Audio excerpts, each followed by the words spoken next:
Watt, à l'origine, c'est un collectif qui a commencé il y a 2-3 ans, un peu avant la Covid. Voilà, une session un peu tourne autour de mes compositions, mais pas que. Et puis ça s'est cristallisé sur quelques personnes.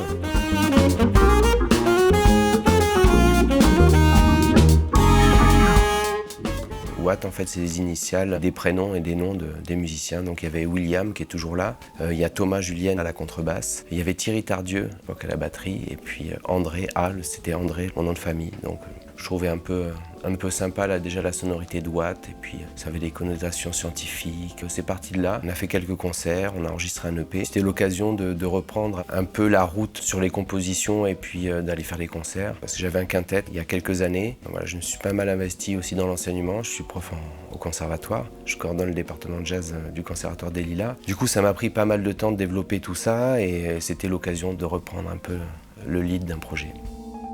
Nous venons d'apprendre que dans la branche du vivant, qui comportait et de loin le plus d'individus et de loin le plus d'espèces, la biomasse a chuté de 67% en une décennie. C'est une catastrophe planétaire.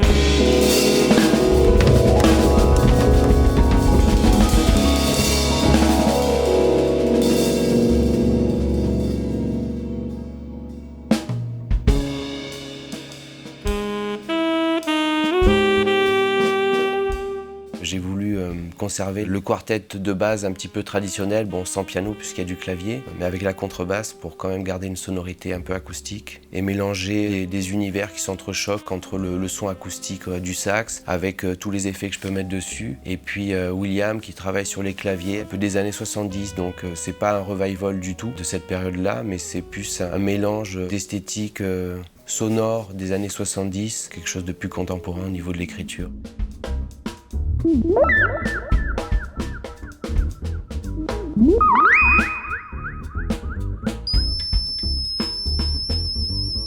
Il y a des reverbs, il y a du delay. Alors c'est pas utiliser les effets pour mettre de l'effet, mais c'est pour vraiment créer une atmosphère. Le point de départ, ça a été ça. Puis j'aime bien bidouiller aussi, moi perso les sons.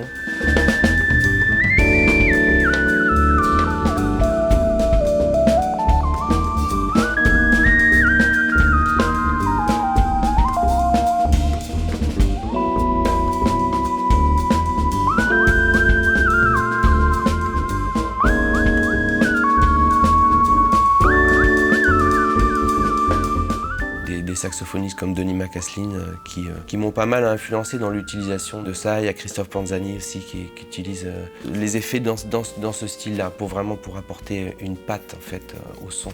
Mais après le jeu du sax reste c'est jazz avec un grand J.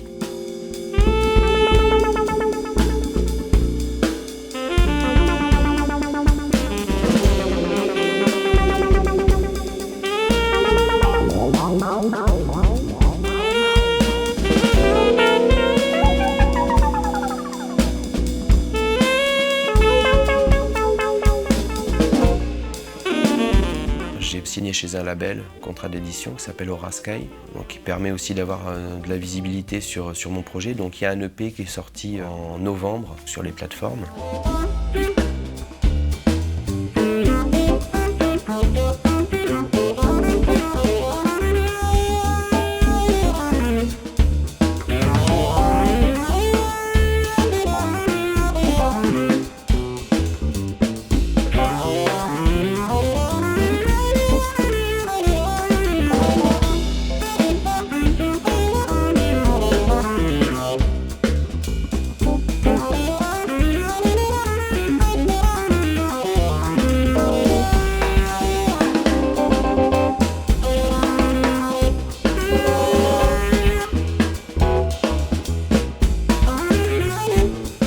Beaucoup de plaisir d'écrire sa musique et de la jouer avec des gens avec qui on s'entend bien, quoi. Puis on est amené à jouer dans des petites scènes, des grosses salles, dans des bars, dans des trucs. C'est toujours une nouvelle aventure et voilà, il faut que la musique continue à vivre.